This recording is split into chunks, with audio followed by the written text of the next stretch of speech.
오늘 이 강의를 통해서 우리 대한민국이 얼마나 어려운 상황에 있는지, 또 우리가 이것을 통해서 앞으로 어떻게 해야 할지 각오를 다지고 승리할 수 있는 계기가 됐으면 좋겠습니다. 네. 오늘 주제는요, 북한의 대남 정치 개입 공작에 대해서 말씀을 드리도록 하겠습니다.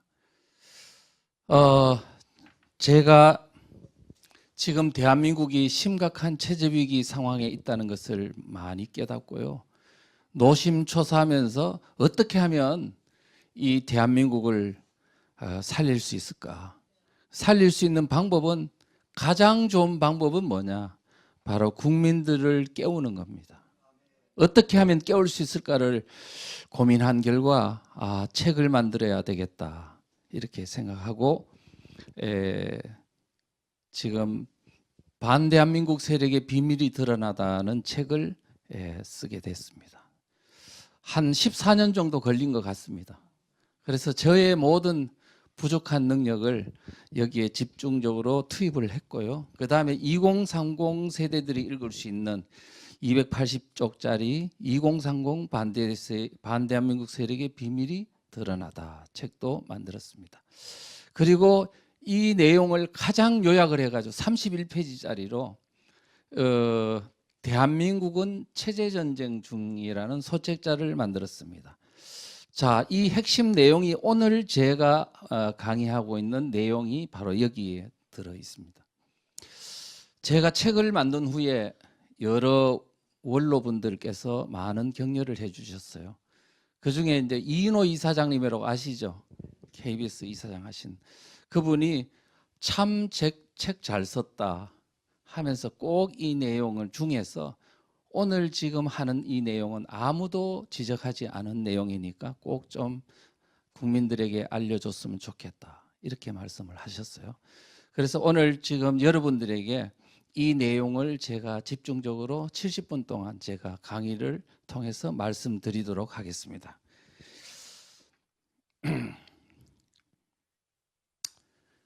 제가요, 이 선거 부정이라는 거 많이 들으셨죠? 예, 그것과 사상은 깊이 연결되어 있다는 사실을 일단 말씀을 드리겠습니다. 저는요, 4.15 총선이 있었는데요, 총선 전에 이미 하기 전부터 부정선거의 여지가 있다라고 생각을 했습니다. 그 다음에 당일날, 다음날 상당한 여지가 있다 이렇게 생각을 했고요. 그런데 왜 지금 그러한 어떤 부정선거의 소지가 있다는 걸 왜 이미 진작부터 이렇게 생각을 했었느냐, 의심했었느냐 하면은요, 그게는 다 이유가 있습니다. 현 정부를 이끌고 있는 어떤 주도 세력들의 사상적 지향성 때문입니다. 우리 대한민국을 이끌고 있는 이 주도 세력은 사실상 주사파와 같은 반체제 세력들이 상당수 주도적인 역할을 하고 있다는 것은 이미 대한민국에 있는 많은 사상적 이해도가 있는 분들은 알고 있습니다. 그래서 그분들이 생각하는 과거의 80년도에 대학교를 통해서 그들이 어떻게 보면 교육받았다 할까, 세뇌받았다 할까, 그런 어떤 사람들의 머릿속에 들어가 있는 사상적 지향성은 어떻게 보면 마르크스, 레닌 내지는 북한의 주체사상과 같은 상당히 반자유민주주의적인 어떤 사상들을 이미 흡수하고 있었다는 사실을 일단 생각하고, 자, 그 사람들이 기본적으로 가졌던 의식 속에는 부정선거 소지를 상당히 안고 있었던 겁니다. 자, 예를 들면 마르크스는 공산당 선언에서 이렇게 말했습니다. 프롤레타리아는 무조건 정권을 잡아야 하며, 정권을 잡아서 뭐냐면 프롤레타리아가 국민의 지도적 계급의 지위에 올라가야 한다. 무조건 잡아야 한다면 부정은 당연히 개입되는 거 아닐까요? 자, 그 다음 레닌이라는 사람은 그랬습니다. 프롤레타리아 정권 장악에 도움이 되는 것은 모두 가치가 있다, 선이다, 진리다. 자, 이렇게 생각했습니다. 그래서 아무리 사실이라도 자신들이 정권 장악에 도움이 되지 않으면 거짓이다. 그러니까 지금 이들이 생각하고 있는 정의란, 진리란 모두 정권을 잡는 것에 부합되면 진리다, 정의다, 이런 인식을 갖고 있다는 겁니다. 그래서 레닌은 말하기를 공산주의자는 법률 위반, 거짓말, 속임수, 사실 은폐 따위를 예사로 해치우지 않으면 안 된다라고 말을 했습니다. 이것을 보면 이미 그들 속에 진실이니 정의니 하는 것은 사실 안중에 없다. 그렇게 교육받았다 할 수 있습니다. 자, 동유럽이 2차 세계대전 전후에 공산화가 됐습니다. 자, 러시아 출신 랑코프 국민대 교수는 말했습니다. 1944년에서 45년 사이에 소련 군대가 진출하는 나라 가운데 공산주의 국가가 되지 않는 나라는 하나도 없다.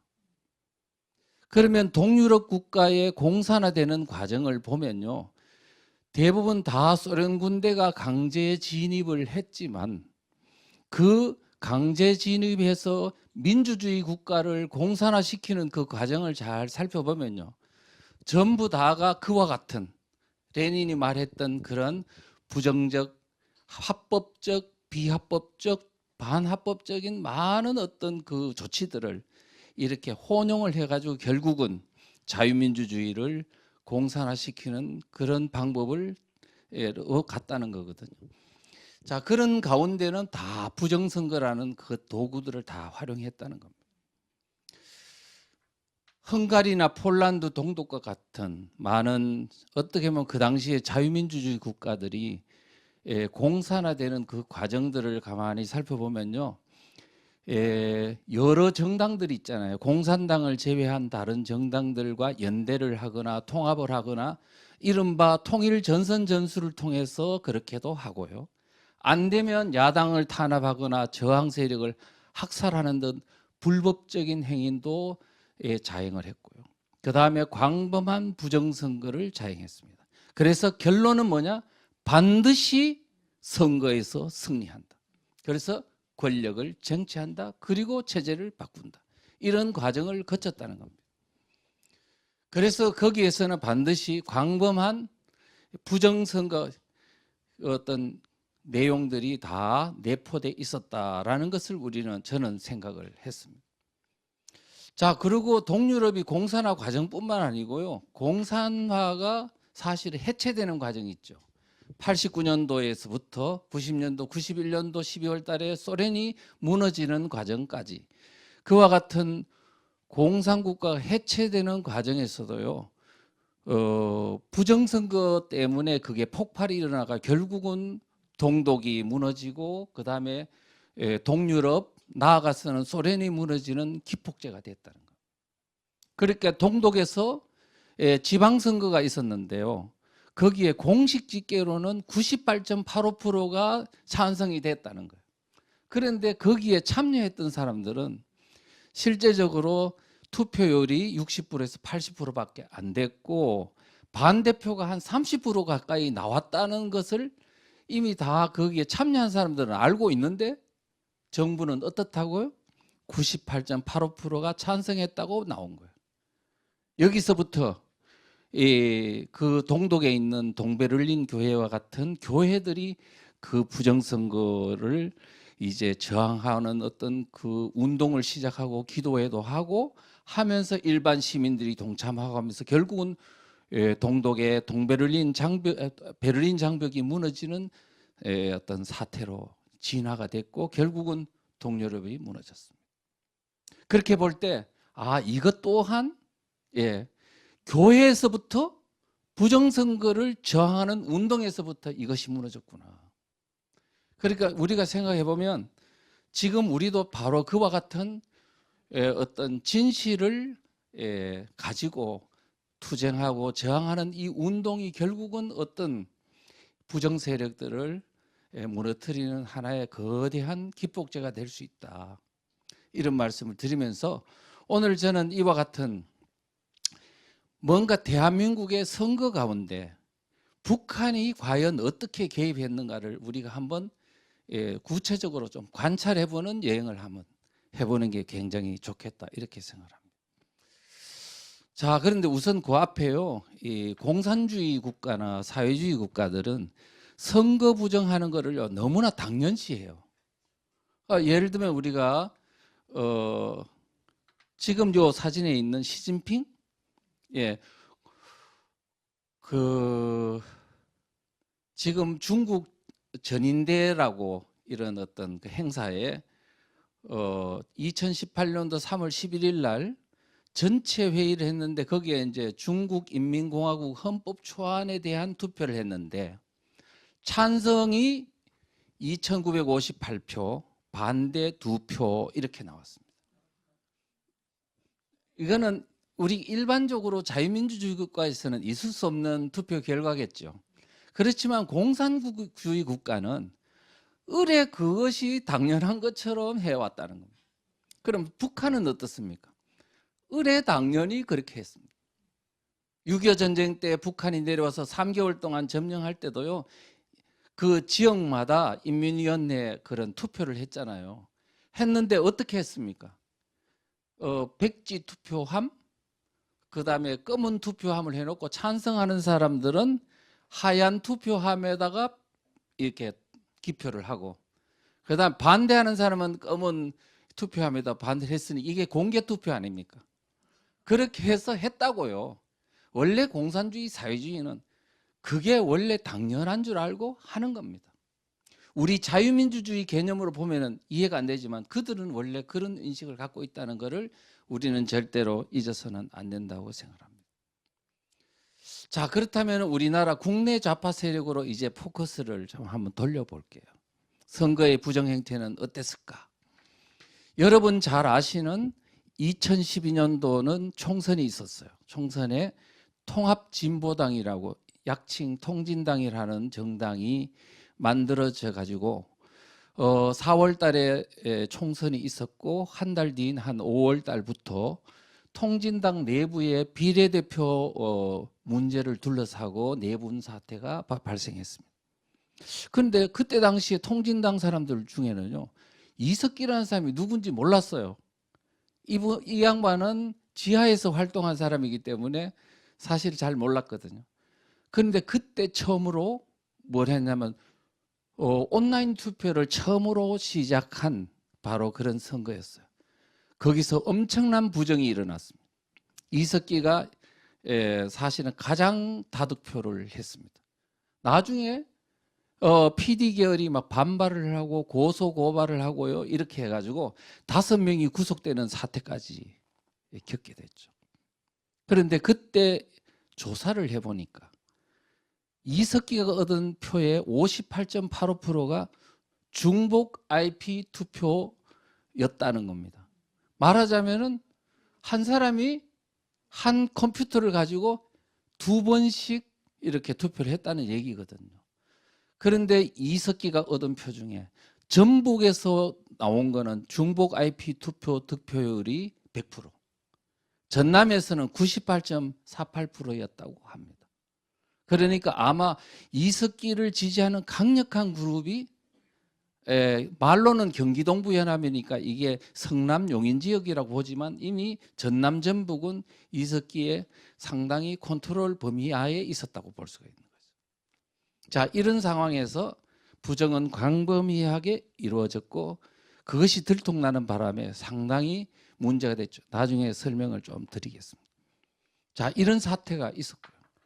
그럼 현 정부 문재인 정부가 들어와서는 또 무슨 일이 있었냐? 여러분 너무 잘 아시는 거죠. 대선 공작 사건, 우리가 이미 언론이나 그다음에 법원의 판결을 다 받은 드루킹 사건이 있었는데요. 그 언론 기사에 이렇게 정도에 되는 댓글을 달았는데 그 중에 8,840만 회가 문재인 후보 측근과 공모한 댓글이었다. 그러니까 이 정도 되면 이 부정의 정도는, 여론 조작의 정도는 극심한 정도가 아니고 선거 자체가 이거는 부정이 돼야 마땅한 어떤 정도의 이 부정행위라고 볼 수 있습니다. 자, 2018년도 6월 지방선거가 있었죠. 지방선거 있었는데 지방선거 하루 전날 싱가포르에서 미국 그 트럼프하고 그 김정은하고 정상회담을 성사시켜 버렸잖아요. 이게 영향을 안 미쳤겠습니까? 엄청나게 미쳤겠죠. 이런 문제나. 그 다음에 지방선거 때 송철호 그 울산 시장을 당선시키는 어떤 이런 청와대의 정치 공작이 있었다든가 이런 것들을 볼 때 아마 상당히 많이 이 부정행위를 하는 것에 대한 죄책감을 못 느끼는 사람들이 아닌가 이렇게 이제 생각할 수가 있죠. 총선에 대해서도 부정 시비는 이미 너무나 잘 알려져 있는 사실이고요. 다른 어떤 명확한 근거 아닌 것만 하더라도 코로나 바이러스를 활용해서 모두 다가 마스크를 찌고 후보가 얼굴이 누군지도 모르게 이렇게 선거운동을 할 수밖에 없었던 상황. 돈 선거가 있었다든가 여론 조작의 여러 가지 개입 의혹이나 이런 것들 또 광범하게 있었던 걸 보면 총선도 앞으로 언젠가는 나중에 다 진실이 백일하에 드러나겠지만 이런 문제들이 있었다는 겁니다. 그러니까 결국은 뭐냐면 지금 이게 밝혀졌냐 안 밝혀졌냐의 문제보다 이 사람들이 어떤 사상적 지향성을 가지고 이 대한민국을 현재 이끌고 있는지를 우리는 예의주시해야 된다는 것입니다. 자, 그다음에요. 자, 국내 문제는 이 정도로 하고요. 지금 북한이 지금 대한민국 선거판에 개입하는 게 너무너무 역사가 오래됐어요. 그래서 옛날에 조봉암의 진보당 사건부터 이미 그것을 이야기하려면 너무 길기 때문에 제가 짧은 시간 동안에 과거에 있었던 거는 제외하고 2000년도 이후에 있었던 사실을 중심으로 제가 말씀을 좀 드리도록 하겠습니다. 그래서 과연 이것을 보면 지금 우리 여기에 제 강의를 들으신 분들이 아마 정신을 수습하기 힘드실 겁니다. 얼마나 심각한 사태가 있는지 우리는 너무나 모르고 있었다. 도대체 우리는 왜 이 정도를 모르고 있었나 이런 아마 자괴감도 느낄지 모르겠습니다. 김대중 정부가 1997년도 대선에서 승리하고 98년도부터 이제 정권을 잡았죠. 그랬는데 2000년도 6월 달에는 남북 정상회담을 하면서 이제 북한하고 드디어 문호를 열게 됐고 그러면서 이제 2000년도 6월이죠. 그다음에 이제 그렇게 되고 북한과의 교류하면서 그다음부터 종북 내지는 친북 단체들이 우후죽순처럼 생기면서 이제 대한민국은 바야흐로 어떤 그들의 세상이 열리기 시작했습니다. 그런데 2000년도 1월 달에 뭐가 만들어졌냐면 민노당이라는 정당이 그야말로 어떻게 보면 종북 친북적 성향이라고 하는 정당이 만들어졌는데 그때 초기에 만들어질 때만 해도 주사파의 정당이라고 하기보다는 PD계열이 주도하는 정당이었다 이렇게 평가가 되고 있습니다. 그런데 이제 북한이 1월 달에 만들어지고 3월 달쯤 돼가 북한은 민노당을 통일 전선적 정당으로 발전시키라 이런 얘기들이 2001년도 3월 달에 그런 얘기들이 이렇게 있었는 걸 보면 북한이 민노당을 어떻게든 활용해서 앞으로 대한민국의 어떤 그 정치 세력 쪽에 주도적인 어떤 그 지위와 어떤 그것을 장악하도록 아마 적극적으로 시도한 것 같습니다.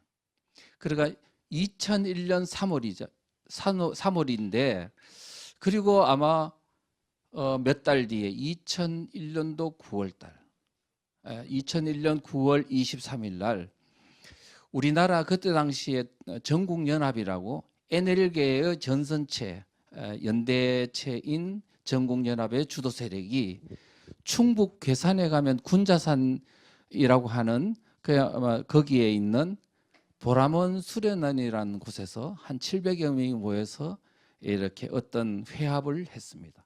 그 회합의 공식 명칭은 3년의 계획 10년의 전망이라는 어떤 그런 주제를 가지고 논의를 했는데요.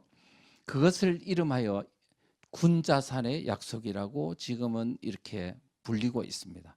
자, 군자산의 약속이라는 여기서 700명이 모여가지고 회합을 했는 핵심적인 내용은 뭐냐? 앞으로 주사파, 말하자면 NL계들이 이제는 합법적인 정당으로 진출을 해서, 구체적으로 말하면 민노당 내로 침투를 해서 3년 안에 당권을 장악한다. 그리고 이 정당을 발전시켜서 10년 안에 정권 잡는다. 그리고 정권 잡은 후에 북한하고 연방제로 북한 체제로 통일한다. 이런 어떤 목표를 잡았는데요.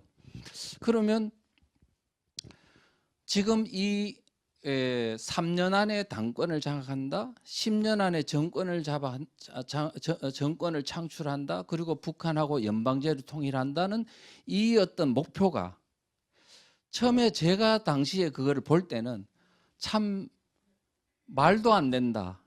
어떻게 지금 민노당이 그때 당시에 국회의원 한 명도 없는 그야말로 이제 신생정당일 뿐인데 이것을 당권을 3년 안에 잡는다는 것은 뭐 충분히 가능할 수 있는데 이 국회의원도 하나도 없는 이 신생정당을 발전시켜서 10년 안에 정권을 잡는다? 10년이 언젠데요? 2012년도 대선입니다. 2012년도 대선에서 정권을 잡을 수 있을까요? 저는 전혀 이거는 말도 안 된다. 그 사람들의 참 꿈도 야무지다. 참 헛꿈을 꾸고 있구나 이렇게 생각을 했었는데 제가 2012년도 대선이 이루어지는 걸 보고 얼마나 놀랐는지 모릅니다. 진짜 그들이 정권을 잡을 뻔한 그 사태를 보고 그들의 능력이 대단하다는 것, 전략 전술이 뛰어나다는 것 이런 것을 알게 됐습니다. 제가 그 내용은 뒤에 설명을 드리도록 하겠습니다. 그리고 3년 안에 정권을 장악한다고 하고 바로 민노당으로 막 그 주사파들이 들어가기 시작했어요. 그래서 이제 무슨 사태가 벌어졌냐 하면은 용산 지구당 사태라는 게 발생했어요. 그러니까 인천 중심으로 활동하던 NL들이 용산에 그 지구당 위원장 선거가 있었는데 거기에 이제 좌파들이 당선되도록 하기 위해 가지고 대거 이사를 했어요. 그래가지고 한 집에 20몇 명씩 대거 이사를 해서 주소를 이전했어요. 해가지고 좌파들이 그 자기들이 원하는 지구당 위원장을 당선시키기 위해서 투표를 하다가 들켰어요. 그러니까 용산 지구당 사태죠. 그래서 이제 그런 걸 보면 그때 이 3년 안에 당권을 장악한다는 그 이 목표 자체는 광범한 부정선거를 염두에 두고 했다는 겁니다. 그래서 이제 이런 어떤 사태를 거쳐서 3년 안에 실제 당권을 장악했습니다. PD 계열은 처음에는 그냥 주사파들이 들어오면 뭔가 당세가 좀 확장되겠거니 하고 받아들였는데 3년 안에 둥지를 뺏겨버렸습니다. 이런 사태. 그런데요, 그때가 언제냐 하면 바로 2004년도 4월 총선이 있었죠. 그때 노무현 탄핵 사태가 있었고 그 즈음에 결국은 당권을 장악했다. 자, 2004년 4월 총선 전에 바로 노무현 대통령이 선거 개입하는 뭐 발언 비슷한 열린우리당을 좀 지원해 달라는 이야기를 하는 바람에 민주당과 한나라당이 막 그냥 합동으로 탄핵을 몰고 가는 바람에 촛불 시위가 막 일어나고 아주 난리통을 쳤습니다.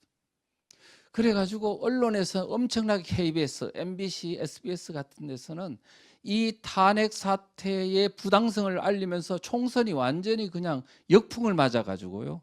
열린우리당이 압승을 해버렸습니다. 신생정당이 152석을 차지하고 그 틈새에 민노당이 10석을 차지했습니다.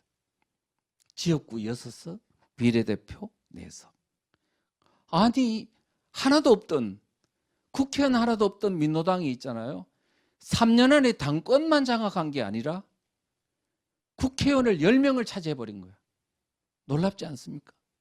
그런데 이때 그죠? 아까 내 앞에 써놨던데 이때 바로 여론조사를 했습니다. 총선 4월 달에 있었고 5월 달에 여론조사를 했어요. 국민들한테 어느 당을 지지하십니까? 딱 물었더니 열린우리당이 가장 압도적으로 지지를 받았고 2위가 한나라당인데 25% 받았습니다. 25%. 그런데 민노당이 몇 프로 얻었느냐? 24% 얻었습니다. 한번 생각을 해보십시오. 어떻게 했길래 그 민노당의 주사파들이 이제 당권을 사실상 장악한 딱 그 시점에 국민들이 그들을 정당의 한나라당보다 1% 차이밖에 뒤지지 않는 지지율을 확보했다는 것은 국민이 뭔가 정신이 지금 정신줄을 놓았던가 아니면 그들이 대단하거나 둘 중에 하나일 것입니다. 자, 이런 상태에서 이제 드디어 제도권 정당으로 그들은 이제 행보를 시작했다. 자, 그 다음에 이제 북한이 이제 민노당을 중심으로 통전체를 건설하라. 통일전선체라는 말입니다. 이게 무슨 말이냐? 민노당이 통일전선체를 건설하라는 말은요. 여러분, 지금 우리가 2002년도 효순미선 사건 아시죠? 그때는 좌파 단체가 한 500개 단체가 거기에 참여했다 그래요. 2008년도 광우병 파동 아시죠? 1800개의 좌파 단체가 참여했다 그럽니다. 박근혜 대통령 탄핵 때는 1500개의 좌파 단체가 참여했다고 합니다. 이와 같은 종북 친북적인 좌파 단체들을 모든 것을 정치적으로 컨트롤해주는 컨트롤 타워 역할을 하는 다 연결망 역할을 하는 컨트롤 타워 역할을 하는 것을 어떻게 보면 전선체라고 할 수 있습니다. 이제는 민노당이 정치적인 구심점 역할을 해라는 얘기죠. 자, 이렇게 있었고요. 자, 2006년도 10월 달에는 뭐가 있었냐 하니까 1심의 사건이 있었습니다. 1심의 사건은 저도 계속 관찰하면서 처음에는요, 그냥 1심의 사건이 이 장마이퀴라는 사람이 이정훈을 포섭하고 손정목이니 최경이니 뭐 이런 사람들 포섭해가 어쩌고 저쩌고 공작을 이렇게 했다. 근데 그 핵심을 계속 추출을 해봤어요. 해봤더니 아, 이게 도대체 무슨 본질이 무슨 사건일까 생각해 보니까 여기에 뭔가 딱 드러나는 게 있더라고요. 무슨 얘기냐면 이 1심의 사건의 핵심은 북한의 어떤 대남 공작 조직이 지금 민노당 내로 뭐냐면 최기영 민노당 사무부총장, 이정훈 중앙위원 같은 사람을 포섭을 해서 그 안에 있는 당직자 명단 300명의 명단을 북한에 보냈고 그 북한에서는 그 명단을 가지고 이제는 민노당 내부를 속속들이 파악하면서 누구를 대표시켜라, 누구를 사무총장 시켜라, 누구를 중앙위원 뭐 어떻게 시켜라, 그 다음에 뭐 이렇게 하나씩 하나씩 임명을 다 해나가고 민노당을 사실상 완벽하게 컨트롤할 수 있는, 장악할 수 있는 그런 공작을 한 게 1심의 사건입니다. 자, 그래서요. 자, 그거를 보면 한번 볼게요. 어떤 내용이 있었냐. 북한의 대외연락부 거기서 이제 지령 내린 건데 2005년도 12월 달에 지령을 내렸어요. 정책위 위원장으로는 경기동부의 이용대를 내세우고 그 밑에 우리의 역량하에 있는 사람들을 박아 넣도록 하는 것이 좋을 것이다. 경기동부라는 것은 바로 이석기 그룹을 말하는 겁니다. 자, 그다음에 밑에 보면 현 문성년 비대위 집행위원장을 당대표로 하고 김창년을 사무총장으로 밀고 나가도록 하여야 할 것이다. 위와 같은 방향에서 진행하기 어려우면 문성열을 대표로 내세우고 강병기를 사무총장으로 하는 안도 실현시킬 수 있을 것이다. 이렇게 했어요. 그런데 실제적으로 이 북한에 지령대로 됐나 하면 됐습니다. 대부분. 그래서 결국은 언제 됐냐면 12월 달에 지령이 내려왔는데 1월 2일, 1월 2월 사이에 민노당 그 당직 선거 결과를 보면 이용대가 정책위원장에 당선되고 이렇게 됐습니다. 결국 아, 1심의 사건이란 북한이 민노당에 있는 핵심부에 있는 당권을 누구로 하여금 주사파 중에서도 가장 북한말을 잘 듣는 경기동부연합 이석기 그룹으로 하여금 당권을 장악하도록 시도한 사건이 바로 1심이란 간첩단 사건입니다. 자, 그 다음에 그뿐 아닙니다. 지금 이제 그 북한의 지령문 중에 보면 서울 모임이라는 말이 많이 나와요. 서울 모임. 서울 모임은 뭐냐면 핵심은요, 경기동부연합입니다. 이 경기동부연합으로 하여금 밑에 한번 볼까요? 서울 모임을 튼튼히 꾸리고 그들의 역할을 높여 광범한 당원 대중의 절대적 지지를 얻는 방법으로 당직을 장악하도록 하여야 한다. 그 다음에 또 서울 모임을 더욱 발전시켜서 민노당 서울시당을 장악할 수 있는 조직으로 만들어라. 그러니까 1심의 사건은요, 당직 장악해라. 그 다음에 서울시당 같은 소위 말하면은 지구당 그런 중요한 어떤 하부 조직도 장악해라. 누가? 이석기 그룹으로 하여금 경기동부연합이 당직도 장악하고 하부도 장악하도록 하던 그 핵심 공작 내용이 바로 1심의 사건이다. 그러니까 지금 북한이 볼 때 1심의 사건의 핵심은 뭐냐면 가장 믿을 수 있는 사람으로 하여금 민노당을 확실하게 장악해서 민노당을 점점 키워서 앞으로 정권을 민노당으로 하여금 정권을 장악하도록 하는 것이.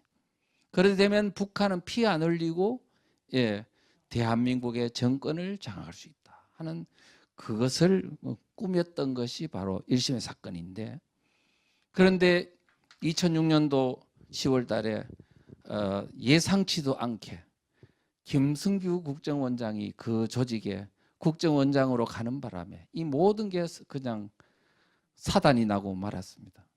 그래서 이분이 떡 볼 때는 물론 호남뿐이고 하지만 순천이 고향이잖아요.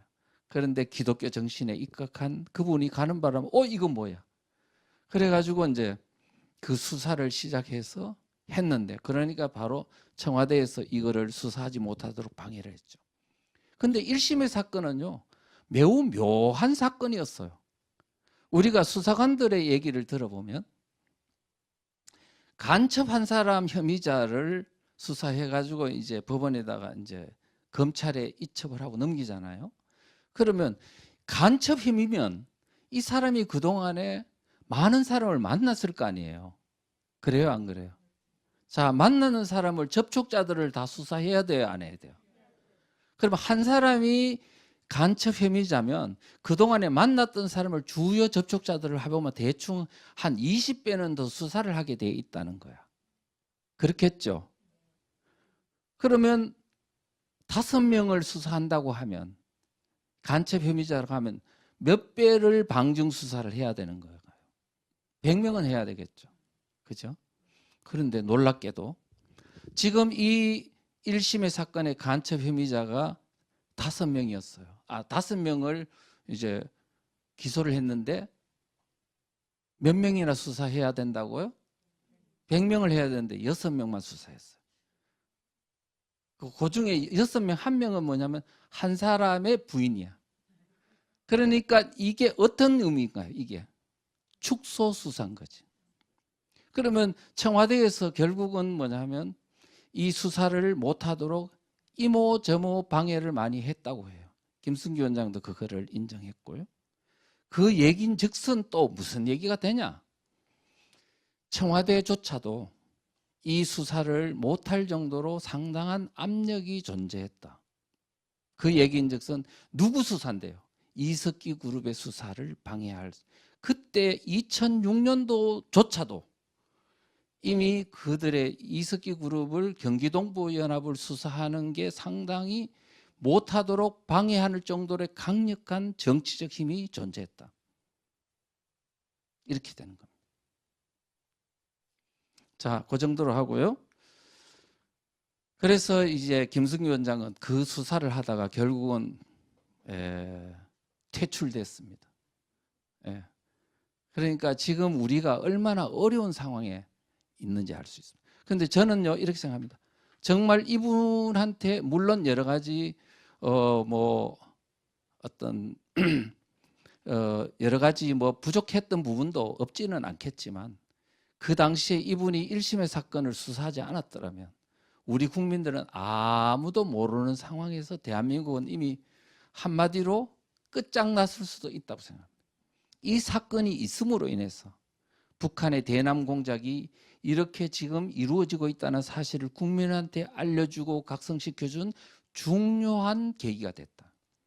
이렇게 생각하고 반대로 이야기하면 그때 수사가 좀 제대로 됐더라면 다 통진당 사태 뭐 이런 사태는 일어나지 않았을 수도 있는데 우리 국민들은 거기에 대해서 너무 깜깜무소식이고 그런 데 대해서 관심도 없고 나 먹고 살기 바쁘고 이러기 때문에 오늘날 이 사태는 어떻게 보면 이런 일종의 경종을 울려준 일부 사람들의 희생에 대해서도 조금만 관심을 국민들 모두가 다 기울였다면 우리 지금과 같은 사태는 미연에 방지할 수 있었을 텐데 너무너무 그런데 관심이 없었다.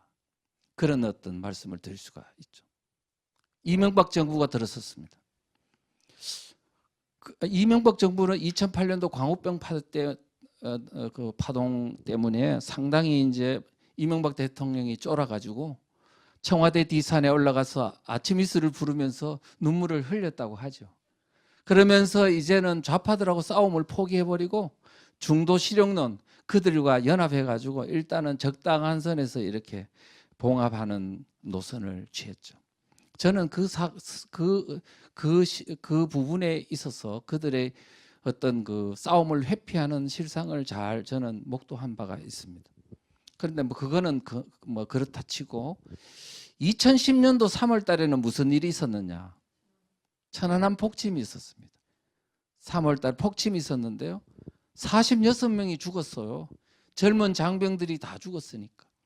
그때 당시를 회상해 보면 너무너무 많은 두동강이 나가지고 그냥 이렇게 했는데 좌파들이 뭐 유언비어들이 너무너무 많이 있죠. 암초 충돌설이다. 기뢰하고 충돌했다. 뭐 그다음에 미군 오폭설이다. 이런 것까지도 막 주장할 정도로 막 유언비어들이 막 난무를 했습니다. 그런데 이게 궁금한 거 하나는요. 이 천안함 폭침이 있고 나서 불과 2달 뒤에요. 지방선거가 있었어요. 6.2 지방선거라고. 일반적으로 선거가 있으면은 안보 사건 이와 같은 북한의 뭐 이런 뭐 무장 공비 사건이나 테러 사건이 있으면은 이 선거에 어떤 누가 유리할까요? 우파가 유리할까요? 좌파가 유리할까요? 예? 우파가 유리하겠죠. 왜? 북한이 지금 이런 도발을 했기 때문에 그 우파들이 유리하다고 다 보여져요. 그런데 지금 이 선거는 완전히 달랐어요. 어떻게 달랐냐? 천안함에서 많은 젊은 장병들이 다 죽어버렸잖아요. 죽었는데 바로 불과 2달 뒤에 선거가 있는데 북한에서는 이렇게 말했어요. 남한을 보고 협박을 엄청 하기 시작했어요. 너 봤지? 뭐 이런 식으로 우리는 젊은 장병들도 죽일 수 있어. 지금 앞으로 한나라당을 투표하면 바로 전쟁을 선택하는 거야. 전쟁이냐 평화냐 하는 프레임으로 막 그냥 협박을 하더라고요. 여차하면은 바로 전방에 그냥 장병들한테 막 폭격을 할 수 있다는 식으로 막 불안감을 조성하더라고요. 여기에서 지금 북한에 나온 이제 방송에서 이런 내용을 했습니다. 전쟁이냐 평화냐는 프레임을 쓰면서 자, 한번 볼까요? 북한의 방송 내용입니다. 전쟁이냐 평화냐, 평화냐 전쟁이냐, 민주냐 파쇼냐 하는 심각한 정치적 대결이다. 이명박 패당에게 주는 표는 전쟁의 표이고 파쇼 독재의 표이다.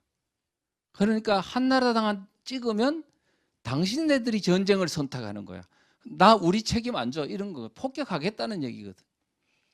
그런데 그때 가장 심리적으로 폭격을 맞은 사람들이 누구냐? 전방에 있는 장병들이었다고 해요.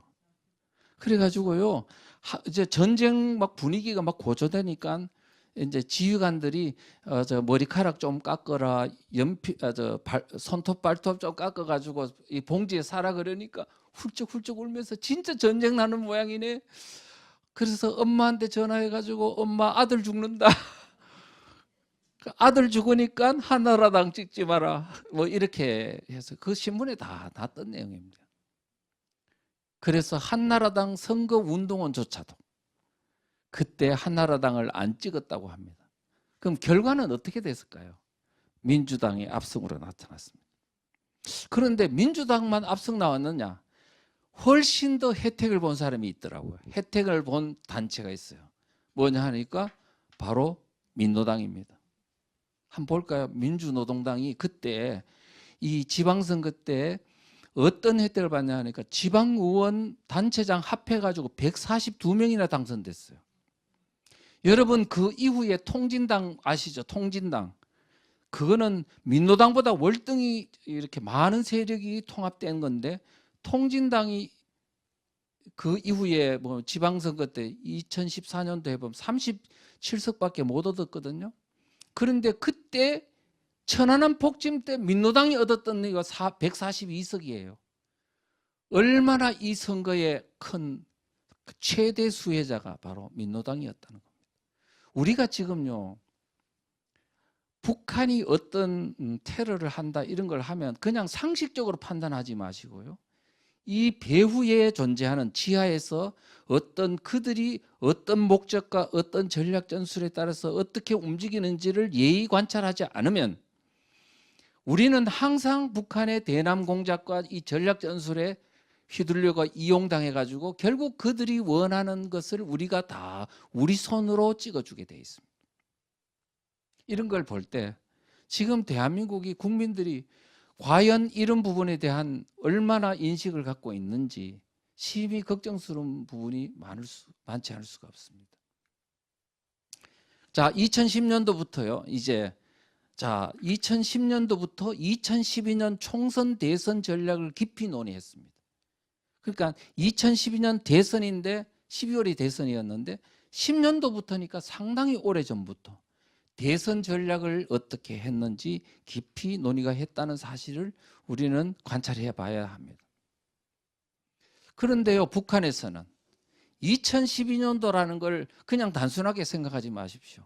북한은요, 2008년도부터 2009년도 등등 이렇게 갈수록 2012년도 대선이 매우 중요하다는 것을 강조했어요. 뭐 때문에? 2012년도는 수령님이 탄생한 100돌 되는 의미 있는 해기 때문에 그때 바로 사회주의 강성대국을 이뤄야 된다고 이 2012년도를 굉장히 중요하게 여겼습니다. 자, 이렇게 되고 그러니까 이제 뭐 우리 남한에 있는 종북 단체들 한총련이나 이런 데서도 2012년 자주적 민주정부 수립하고 강성대국을 건설해서 총진군하자 이러면서 이제 민중정권 수립하고 자주통일의 결정적 시기가 도래하고 있다고 이제 그렇게 자부심을 보이기도 했습니다. 그럼 북한에서는요. 근데 2012년 대선할 때 어떤 전략으로 임하라고 하느냐 하면 반보수 대연합 전선을 형성하라. 반보수 대연합 전선을 형성하라.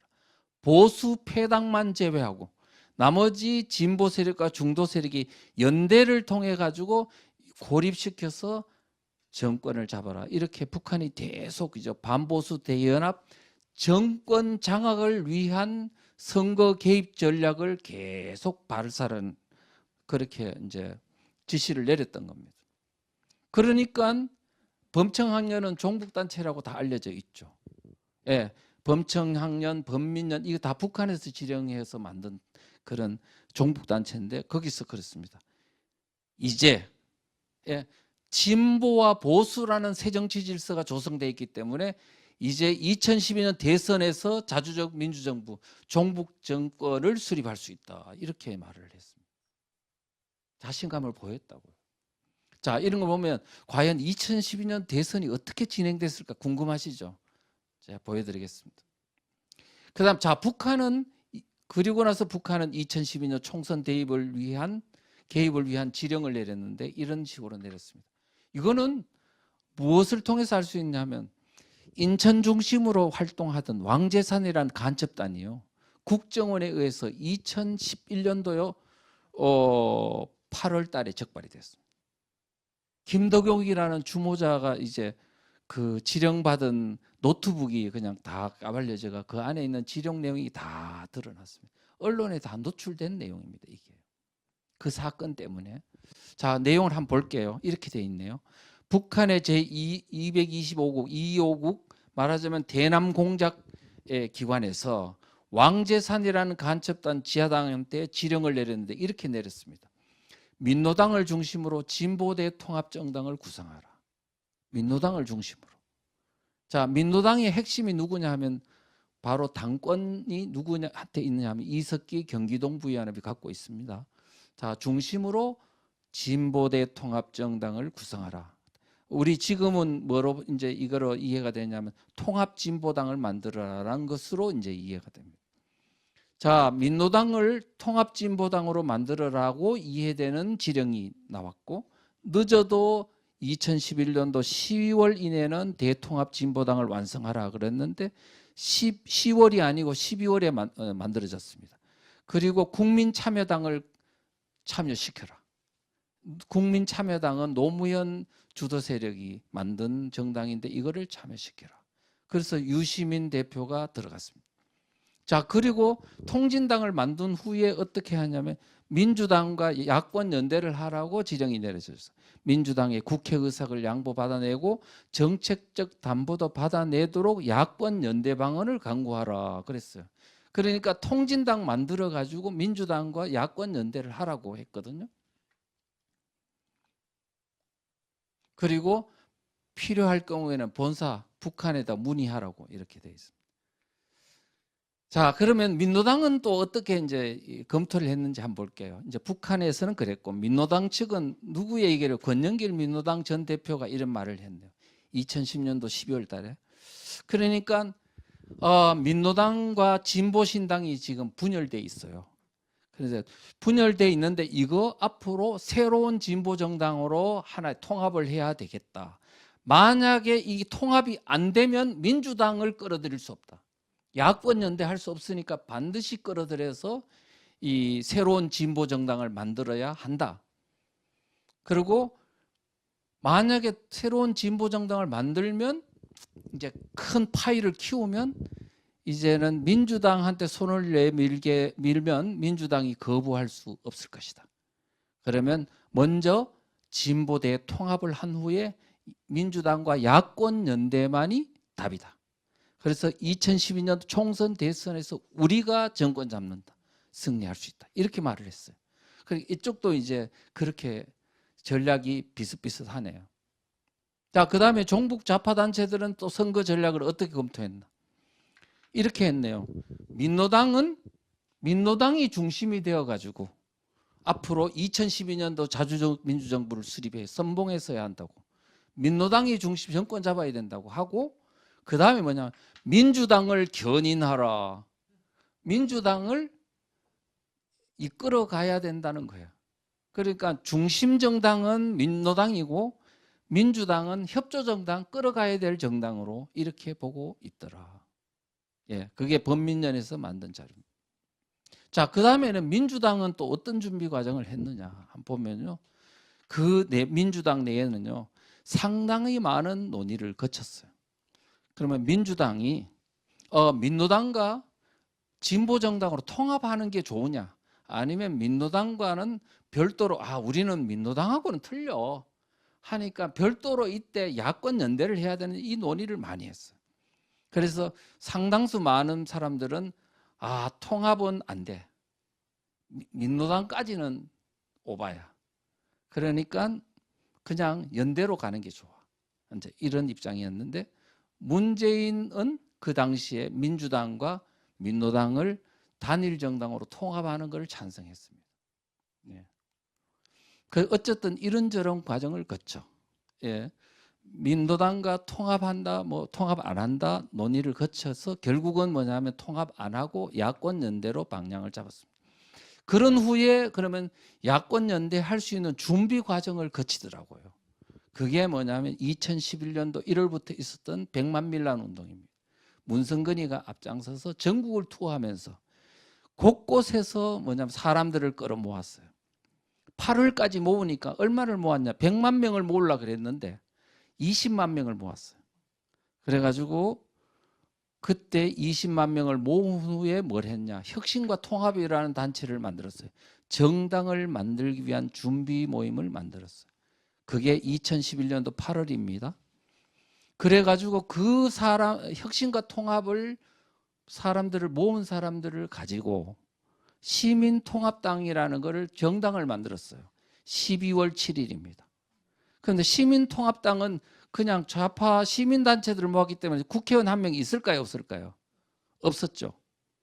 그러면 기존에 있는 통합민주당하고 이제 다시 정당 통합 과정을 거쳤어요. 그런데 비율을 어떻게 했는지 아세요? 시민통합당은 국회의원 한 명도 없는데 지분 40% 줬어요. 그 다음에 통합민주당은 60%. 그래가지고 통합을 했습니다. 통합하니까 이제 기존에 있는 민주당보다 훨씬 더 자경적 비율이 높은 이 사람들이 대거 정당으로 들어가서 민주통합당이라는 걸 만들었어요. 그때 바로 주도적인 당권을 가진 사람이 문재인입니다. 그래서 그때 민주당이 상당히 이제 과거로 우리 보면 민주당이 중도적 여러 가지 좀 복합적 정당이라고 볼 수 있는 이 민주당이 이제는 좌파 정당이라고 누구도 이야기할 정도로 이렇게 확 진영을 많이 넘어가게 되는 결정적 계기가 바로 이 시점입니다. 그러니까 이제는 이 정도 돼야 뭐냐 하면은 이제는 통합 진보당, 그러니까 상당히 지금 이석기가 주도하고 있는 통합 진보당과 이제는 야권 연대를 할 수 있을 정도로 이제 그렇게 민주당 자체가 바뀌어 버린 것입니다. 자, 그런데 한번 보실까요? 이 창당 날짜를 한번 보자고요. 통합 진보당이 창당이 완료된 거는 2011년도 12월 13일입니다. 민주당이 이제 통합민주당이 시민통합당과 합쳐서 민주통합당이 창당 완료된 거는 12월 16일입니다. 3일 차입니다. 3일 차이. 그 100만 밀란부터 이미 1년 몇 개월 동안의 거대한 과정을 거쳐 마지막 통합진보당과 야권 연대할 수 있는 그 준비를 마무리된 게 어떻게 이렇게 절묘하게 3일 차이로 착착 안착할 수 있을까요? 대단하시죠? 네. 그때 당시에요. 이정희 통합진보당 대표가 범민련에 가서 한 말이 있습니다. 범민련 동지 여러분, 이제 한미 군사 동맹 철폐하고 주한미군 철수하고 국가보안법 철폐하고 하는 어떤 것들을 민노당에 있는 노선을 그대로 지키고 있으니까 걱정 마시라. 내년 총선 대선에서 승리로 보답하겠다고 말했어요. 자, 이런 어떤 상황이. 그다음에 총선 대선 전에는 김정은이가 바로 1월 달에 올해 남한 총선 대선에 적극 개입하라. 어떻게 개입하냐? 진보 세력의 단합을 더 높은 수준에 이루라. 그러니까 통합진보당처럼 진보 세력의 통합뿐만 아니고 더 큰 단합을 도모해서 보수패당을 궁지로 몰아넣어라. 이렇게 말했습니다. 자, 그리고 나서 바로 총선 한 달 전에 야권연대 결성식을 했습니다. 국회 식당에서요. 그래서 민주당과 통진당, 한명숙과 이정희가 대표로 있는 두 당이 야권 연대를 해서 이번 총선 대선에서 우리가 공동정부를 구성하자, 단일 후보 내세우자 이렇게 합의를 봤습니다. 자, 그리고 나서 이제 볼게요. 그리고 나서 거기에 참여했던 한 사람이 북한에 가서 범민련 부의장에 가서 김정일 동지는 위대한 영도자 김정일 동지는 영원히 우리와 함께 계신다 하면서 이렇게 그 위문까지 한 그 미립북했어요. 이런 사태까지 일어났습니다. 자, 그리고 그 다음에 이제 이 총선에 임했는데요. 근데 사실은 이런 통진당과 민주당의 야권 연대에 대해서 이미 상당히 많은 전문가들이나 내지는 그쪽을 아는 사람들이 우려를 많이 했어요. 민혁당이라고 아시죠? 우리 이석기가 있었던 민혁당. 혹시 그 1990년대에 가장 위험한 어떻게 보면 지하당이 민혁당인데 거기에 출신한 사람이 이런 말을 하더라고요. 민주당이 민노당과 선거 연대를 하는 것은 선거에 승리하기 위한 정치공학에 따른 것이라 하지만 민주당은 민노당을 컨트롤할 수 있다고 보는데 대착각이다. 전혀 컨트롤할 수 없을 거다. 민주당은 민노당의 실체를 잘 모르는 것 같다 하고 말할 정도로 그 통진당의 어떤 실체는 상당히, 그렇게 누구를 말하는 거예요? 바로 이석기 그룹을 말하는 거죠. 너무 모른다는 거예요.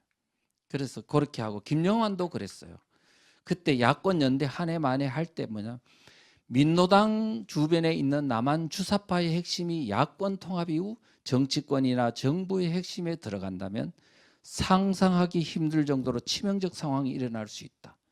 이석기 그룹하고 만약 공동정부를 구성해가지고 그들 세력이 정부 내로 들어간다면 치명적 상황이 일어날 수 있다고 해요. 지금 우리가 그런 걸 보면 얼마나 위험한 상황이 2012년도에 일어났는지 우리 국민들은 잘 모르시는 겁니다. 자, 총선이 있었죠. 총선이 있었는데 민주당하고 야권 연대를 하는 통에 통진당이 얼마나 큰 혜택을 누렸느냐 하니까 13명의 국회의원이 당선됐습니다. 이석기, 김미희 뭐 등등등 해가지고요. 경기동부연합이 많이 당선되고 13명이 당선됐고요. 표를 얼마나 얻었냐 하면 득표가 220만 표를 얻었습니다. 그 다음에 국민 지지율이 10.3%를 얻었습니다. 10.3%. 자, 그러면 이제 총선에서 그 정도로 득표를 했고 이제는 민주당의 후보는 누구냐 하면 문재인이었거든요. 자, 이석기 그룹과 문재인 그룹이 같이 야권 연대를 해서 대선에 만약 갔더라면 그 공동정부를 승리했을까요? 안 했을까요? 했을 거라고 봅니다. 왜 그러냐? 자, 5월 달부터 통진당 내분 사태가 일어나 가지고 거기에 내분 사태 때문에요. 5명이 구속되고 그 다음에 한 2개월, 3개월 동안 온 언론에서요, 통진당 내부가 다 까발려졌어요. 도대체 통진당 내부에 뭐가 있는 거야? 그래서 경기동부연합이 어떠고 저떠고 그 다음에 이런 것들이 북한의 지령이 어떠고 저떠고 하면서 완전히 다 까발려졌어요. 그래서 국민들이 그때서야 놀라가지고요, 10%의 지지율이 뭐냐면 뚝뚝뚝뚝 떨어져가지고 2%, 3%까지 떨어졌어요. 그래서 이제 민주당에서 도저히 저런 이제 통진당하고 야권 연대로 대선할 수는 없겠구나 해서 야권 연대가 깨졌습니다. 그래서 민주당 혼자 나간 거예요. 문재인 후보 혼자 나갔어요. 그 다음에 통진당은 이정희가 혼자 나가가지고요, 또 막 고춧가루를 뿌렸어. 내가 왜 나왔느냐 하면은, 그 다음에 박근혜 안 되게 하려고 나왔다. 그런 이제 고춧가루도 뿌리고 해서 어떻게 보면 민주당한테 덕이 안 되는 소리를 많이 했죠. 그럼에도 불구하고 2012년 대선인 딱 막상 깨보니까 선거 당일날 12월 19일이었잖아요. 선거 당일날 이런 여론조사 결과에 따르면 오전까지는 문재인이 이겼다 그래요. 그래가지고 오후 돼가지고 연세 드신 분들이 놀라가지고 막 지팽이 짚고 이렇게 나와가지고 투표장에 가는 바람에 골든 크로스가 일어나가지고 3% 차로 겨우 이게 극복이 됐다고 해요. 그러면 사실은 만약에 통진당하고 10% 되는 통진당하고 문재인 이 정도 강력한 능력을 가진 문재인 민주당하고 만약에 통진당 사태가 안 벌어진 상태에서 연대가 됐다면 대선에서 승리했을까요? 안 했을까요? 100% 했는 거죠. 그러면 통진당과 민주당의 공동정부가 되는 거죠. 자, 그러면 통진당의 대표는 누구? 이석기. 그 다음에 민주당의 문재인. 자, 이석기와 문재인의 공동정부가 되면 누가 주도권을 잡을까? 이석기가 잡습니다. 통진당이 잡습니다. 이유는 바로 뭐냐면 지금 그때 당시만 해도요. 지금 민노총, 정교조, 범민련 모든 좌파 단체들이 다 통진당하고 연대체를 형성해 있거든요. 그 배후에는 북한이 또 있거든요. 그러니까 당연히 국회의원 수는 민주당이 많지만 사실상 강력한 정치적인 영향력과 그 능력은 통진당이 월등히 강한 상황이었거든요. 그러면 결국은 실권은 누가 잡는다? 통진당이 잡는다? 그 통진당의 당권파는 누구다? 경기동부연합이다. 경기동부의 오야는 누구다? 이석기다. 이석기의 정권이 될 수도 있었던 상황인 거예요. 그러면 배후에 누가? 북한이 사실상 정권 잡은 거예요. 그래서 아까 다시 돌아가면 2001년도 9월 달에 충북 괴산 보라먼 설원에 했던 군자산의 약속. 3년 안에 당권 잡는다. 10년 안에 정권 잡는다. 10년 안에 2012년 대선에서 주사파 그중에서도 이 경기 이석기 그룹이 정권을 잡는다는 그 예측, 그리고 북한하고 연방제로 통일한다 하는 그들의 약속이 실현될 뻔했습니까? 안 했습니까? 했잖아요.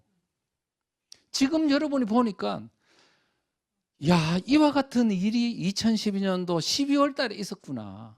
근데 우리는 그때 열심히 세상이 참 좋은 세상이라 그러면서 해외여행 가고 등산도 가고 이렇게 하지 않았나.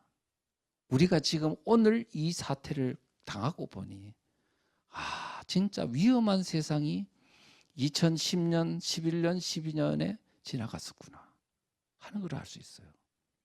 2010년에는 또 지방선거 있었죠. 그래가지고 서울시부터 해가 쫙, 그러니까 시의원들이 완전히 장악하고, 그때부터 무상급식이니 무상복지니 그다음에 뭡니까 반값 등록금이니 반값 아파트니 막 복지 포퓰리즘 막 나오면서 이제는 사회주의로 가는 고속도로에 막 통과되어 올라간 가만히 그 과정들. 2011년도에 있잖아요. 11년도 10월 달에 이제 보궐선거로 박원순이가 당선돼 가지고요. 마포 성미산 마을에 있는 그 모든 그 모델들을 다 서울 전역으로 퍼뜨리는, 그러니까 말하자면 마을 공동체 종합 지원센터라는 걸 만들어 가지고 전국에 서울 전역을 다 퍼뜨리고, 그다음에 지금은 뭐냐면 그 이후 10년 동안 박원순이가 있는 10년 동안 그 영향력 때문에 지금 대한민국의 모든 3,491개 읍면동에 대부분 마을 공동체 사업이 지금 이루어지고 있는 이 현실이 바로 그때 다 이렇게 이루어진 거예요. 여러분들이 지금 우리가 이게 하나하나가 다 떨어져 있는 게 아니라니까요. 다 융합이 돼 있는 거라고요. 그래서 우리가 지금 얼마나 알지 않으면 절대로 우리가 뭐냐 하면 해소할 수 없는 겁니다. 그들과 싸우면서 이길 수 없는 겁니다. 그러니까 우리가 지금 교회에서 기도 열심히 하고 회개하는 거 좋습니다. 근데 저는 사실은 우리 4대째이긴 하지만 참 이렇게 뭐 성경적인 지식이나 믿음 생활이나 이런 게 여러 가지 부족한 점이 많은데요. 근데 저는 그렇습니다. 회개라는 것도 과연 내가 뭘 잘못했는 거를 알아야 회개를 하죠. 그냥 나라를 위해서 회개하라 그러면 막 주여 제가 잘못했습니다 하는 게 맞는지, 아니면 내가 뭘 잘못했다는 걸 정확하게 알고 회개를 하는 게 맞는지.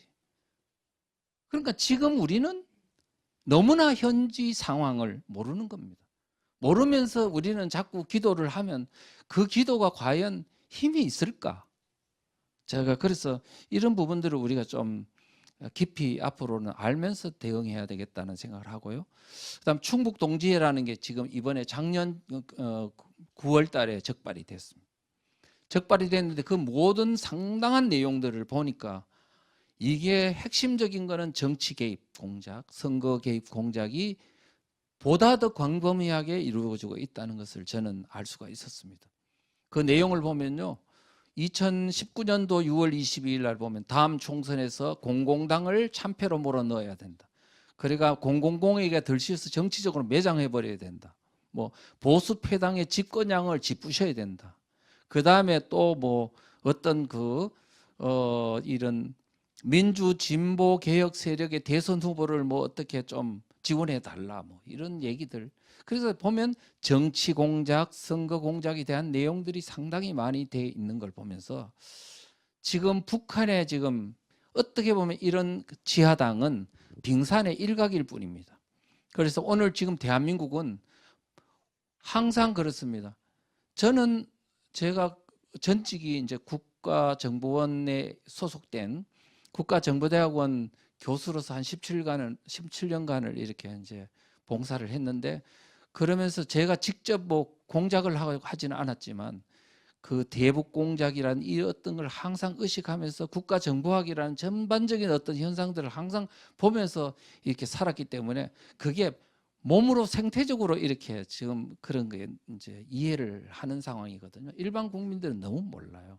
그래서 저는 항상 이 사태를 볼 때 현상에 드러난 것만 보지 않습니다. 항상 지하에 배후에서 작동하고 있는 공작적인 어떤 그 요소들을 항상 염두에 두면서 현상에 있는 것들을 방정식을 풀어가는 그런 식으로 이게 훈련이 되어 있거든요. 그래서 항상 그렇게 돼야 된다는 걸 말씀드리고, 자, 그래서 이제 마지막으로 이제 우리가 마지막으로 어떻게 대응할 것인가. 지금 대한민국은 코로나 위기, 경제 위기, 정치 갈등의 어떤 문제에 그치지 않습니다. 그 모든 문제의 공통점을 뽑아보면 대한민국은 지금 자유민주주의 체제가 70년 만에 무너지고 있는, 그것도 그 삼풍백화점이 무너지는 것 같이 지금 무너지고 있는 상황입니다. 여러분, 홍콩에서 1919년도에 홍콩에서 혁명이 일어났었죠. 자, 그때 700만 명의 홍콩 거주민 중에 200만 명이 거리로 뛰쳐나왔습니다. 뭐 때문에? 법 하나 때문에. 법이 뭐냐 하면은 송환법이라는, 그러니까 범죄를 저질렀을 때 본국으로 이렇게 끌고 가는 어떤 그 법 하나 때문에 자기들의 인권이 침해된다 해서 그거를 막기 위해 가지고 사실은 막 뛰쳐나온 거예요. 근데 지금 대한민국은 법이 얼마나 지금 문재인 정부 들어와서 바뀐지 아세요? 한 개가 아닙니다. 문재인 정부 들어와서 지금 바뀐 제정된 법률 수가 3,800개입니다. 그리고 대기하고 있는 발의된 법률이 8,000개입니다.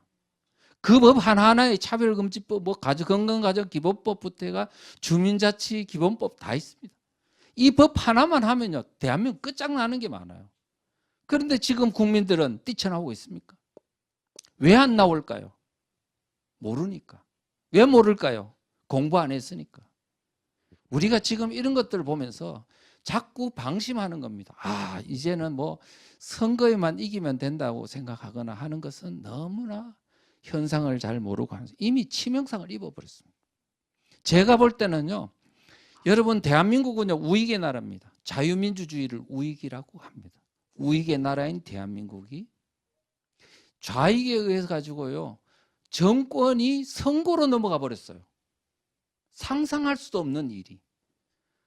자유민주주의 국가, 그것도요, 중진국도 아니고 후진국도 아니고 세계의 제12대 경제대국이라는 이 나라에서, 세계에서 가장 학벌이 높다는 대한민국에서 어떻게 눈 뜨고 어떻게 우익의 나라가 좌익한테 정권이 선거로 주도권이 넘어가느냐고. 이거는요, 1970년도에 칠레의 아옌데 정권이 공산주의 사회주의 세력한테 선거로 넘어간 이후 아마 한국은 처음인 것 같습니다. 우리가 도대체 무엇 때문일까? 이 문제를 풀지 않으면 안 됩니다. 그래서 지금 대한민국은요, 이제 다음에 자세한 얘기는 뒤에 또 기회가 있으면 하고, 대한민국은 지금 체제 줄다리기, 체제 전쟁 중입니다. 그런데 줄은 두 개밖에 없습니다. 자유민주주의를 지킬 것인가 아니면은 사회주의로 갈 것인가, 두 길밖에 없습니다. 제3의 줄은 없습니다. 많은 사람들은 유럽의 유럽 스웨덴이나 뭐 핀란드처럼 뭐 저런 것, 또 영국처럼 뭐 이런 제3의 줄이 있는 줄 알지만 없습니다. 왜 없느냐고 하면, 유럽에 있는 사회주의를 3인주의라고 하는데 그거는 전향된 사회주의입니다. 자유민주주의를 내에서 복지라든가 이런 걸 추구하는 세력이고, 대한민국의 사회주의는 전향되지 않는 사회주의입니다. 그래서 북한하고 연결되어 있고 중국하고 연결돼 가지고 자유민주주의를 파괴한 후에 자기들이 원하는 사회주의 체제로 만들려고 하는 생각을 갖고 있고, 전향된 사람은 배신자 소리 들을까 봐, 변절자 소리 들을까 봐 목숨보다도 먹고 사는 거를 또는 왕따 당할까 봐 입을 딱 다물고 있기 때문에 그들은 있지만 힘이 없는 상황입니다. 그래서 우리는 두 줄밖에 없다. 이거를 명확하게 알고 그거를 국민들한테 깨우고 너는 과연 어느 줄에 설 건지 이거를 분명히 알려야 되는 상황이다. 그런데 대한민국 지금 그림 잘 보십시오. 자유민주주의 체제가 좋으냐, 자유민주주의 사회주의제가 좋으냐 그러면요, 대부분 많은 사람들은요 다 자유민주주의가 좋다고 그래요. 그런데 그 사람은 좋다고만 할 뿐, 이 현재 대한민국 사태가 어느 정도인지 전혀 알지 못하고 나는 몰라요. 대중들이 너무 많아요. 나는 몰라. 공부한 적도 없어요. 그런데 문제는 소수의 자익 세력이 문정권에서 강력하게 당기고, 아까 제가 말했던 것처럼 북한에서 강력하게 지하 공작으로 당기고, 중국이 공작으로 당기고, 민노총 정교조가 당기고, 언론에서 만약 선동하고, 이렇게 강력하게 당기는 밧줄들이 곳곳에서 이렇게 작동하고 있는데도 불구하고 많은 대중들은 뭐냐면 여전히 자유민주주의가 지금 잘 지켜지는 줄 알고 있고, 그 다음에 실제 각성된 우익은 너무 적고, 또 각성된 우익조차도 공부를 안 해가지고 엇박자를 엄청 놓습니다. 그러니까 도대체 누가 당기냐 이 체제를. 그래서 돈 있는 자도 안 당겨요. 세무조사 받을까 봐. 그러니까 돈 없는 자가 좀 좀 피질질 흘려주면 안 될까? 이런 나라에서는 절대로 체제가 안 지켜집니다. 원래 그 체제가 지켜짐으로써 혜택을 누리는 자가 그 앞장서서 피를 흘려야 그 다음에 그의 어떤 그 권위가 지켜지는 건데, 대한민국은 그렇지 않다는 게 지금 비극입니다. 그런데 제가 볼 때는 우리가 희망이 있습니다. 왜 희망이 있냐고. 사실 희망이 없는 것 같은데 희망이 있는 거예요. 이유를 제가 한 말씀을 들어보면요, 저는요 전 세계 우리만 그런 게 아니고요, 유럽도 보면 그렇고 미국도 그러면 그렇고, 자유민주주의 세력은 너무나 뭐냐면 자기 희생할 줄 모르고 공부 안 하고, 이게 공통분모입니다. 그런데 제가 한국이 저력이 있다고 생각하는 부분은 딱 몇 가지가 있어요. 첫째, 공부는 무지하게 안 하거든요. 무지하게 안 하는데 딱 이유가 있는 것. 양동환 교수님이 그러시더라고요. 저희 사부님이신데 이분이 그래요. 한국 희망 없어. 왜? 공부를 너무 안 해. 공부하라 그러면 지금 저 데모하러 갈 때지 공부할 때냐고 그런 이야기를 하니까. 그 다음에 책 읽으시라 그러면 이거 눈이 나빠서 못 읽어. 30페이지짜리로 만들었는데 그것도 눈이 나빠서 못 읽는데 그냥 유튜브 한 5분짜리 만들어주면 안 돼? 이렇게. 좌파들은요 옛날에 대학 다닐 때 몇 권 읽었냐 물으니까 500권 읽었대. 이미 그렇게 학습되고 교도소 왔다 갔다 하고 그렇게 희생적으로 했는데 어떻게 됐는지, 이렇게 위기가 왔는데도요 책을 읽을 줄 모른다. 지금은요 사상전이기 때문에 공부하지 않으면 절대로 안 되는 전쟁이라고요. 이제 공부하셔야 됩니다. 아시겠습니까? 이제는 보니까 각성이 된 것 같고요. 그 다음에 또 양동환 교수님이 뭐라 하시느냐면, 그런데 그러면 희망 없습니까? 아니야, 있어. 뭔데요? 첫째, 기독교가 있어. 교회는 이 자유민주주의가 안 지켜지면 기독교 자체가 없는 거야. 그런데 기독교가 일어서면 돼. 자, 지금 일어서고 있습니까? 조금 그런 것 같죠? 첫째. 두 번째는 뭐냐면, 대한민국은 6.25 전쟁을 겪을 때 반공의 소위 말하면 공산주의의 피를 흘려본 경험들이 있는 기저정서가 있다는 거예요. 북한에서 피를 흘리고 내려온 사람들이 아직 살아있고, 그 다음에 6.25 전쟁 때 많은 피를 흘려본 경험이 있는 사람들이 대한민국 하부에 쫙 있다는 거예요. 그 사람들에게 반공 기저정서가 딱 자극되면 착 일어난다는 거예요. 우리 대한민국과 같은 그런 경험을 안 한 나라들은 그냥 넘어가지만 우리는 그래도 마지막 순간에는 저항할 수 있는 힘이 존재한다는 겁니다. 그래서 지금 우리가 지금 기독교, 한국의 기독교가 힘이 없고 많이 흐려져 가는 것 같지만 유럽보다 강하고요. 유럽, 미국보다도 어쩌면 우리가 좀 각성이 되면 앞으로 이런 어떤 기독교의 힘이 유럽을 기독교를 깨우고 그다음에 미국의 기독교를 깨우는 힘으로 작동할지 모른다는 겁니다. 그다음에 북한의 같은 경우를 보면요. 공사나 될 때요. 뭐 토지 공짜로 준다 하니까요. 4,500명 되던 공산당 인원수가 토지개혁 25일 만에 끝나고 토지 주니까 바로요 24만 명으로 늘어났어요.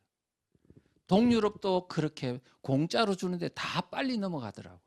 근데 대한민국에서는 이렇게 문재인 정부가 퍼주고 하는데도 안 넘어가고 저항하고 지금 하는 걸 보면 언론에서 이렇게 선동하고 하는데도 불구하고 유튜브 보면서 이렇게 저지하는 어떤 능력을 보니까 대한민국이 확실히 그동안 70년 역사가 그냥 헛먹은 거는 아니구나 하는 생각이 들더라고요. 그래서 우리가 지금 너무 지금 보면 희망이 있구나. 그러면 대신에 뭐가 있냐? 공부를 좀 하시면 더 잘할 수 있다. 책자 읽으시라. 소책자요 읽으시면 좋다. 그래서 제가 강의를 하다 보니까 그래요. 좀 유튜브 하나 만들어라. 한 곳에 이렇게 모아놓으면 거기 와가 이렇게 다 보면 될 텐데 어디에 붙었는지 모르겠더라. 그래서 제가 이제 유튜브를 하나 2000TV라고 하나 만들었습니다. 그리고 이제 이 소책자를 특히 대한민국은 체제전쟁 중 오늘 제가 강의한 내용이 여기에 다 들어있고요. 그 다음에 반대한민국 세력의 비밀이 드러나던 이 책에 바로 이 핵심 내용이 잘 들어가 있습니다. 이것만 보면 대한민국 다시 살아날 수 있습니다. 자, 그리고 이 소책자 보급운동 좀 열심히 해서 이거 뭐 사실 1,000원인데 500원에도 500원에 단체로 이렇게 할 수 있으니까 그렇게 이제 읽으시고 그 다음에 많은 분들이 공부를 조금만 하시면 돼요. 5분 정도 설득할 수 있는 능력만 갖추시라는 거예요. 그거를 갖추는 데는 소책자를 5번 읽는데 제가 볼 때는 2시간만 하면 됩니다. 그 정도는 우리가 학습에 노력을 하시고 그래서 우리가 이 사상전 체제전쟁은 국민들의 마음을 얻는 전쟁이기 때문에 다정다감하게 다가가서 칭찬하면서 웃는 낯으로 이렇게 알려주시고 가족, 친구, 이웃에게 또는 특히 잘 모르는 이웃 주민들에게 열심히 이렇게 뭐 전단지를 하든 아니면 말씀으로 나누든 소책자로 나누든 그래서 알려줌으로써 우리 대한민국이 다시 일어나는 위대한 역사가 일어나기를 간절히 바라겠습니다. 고맙습니다.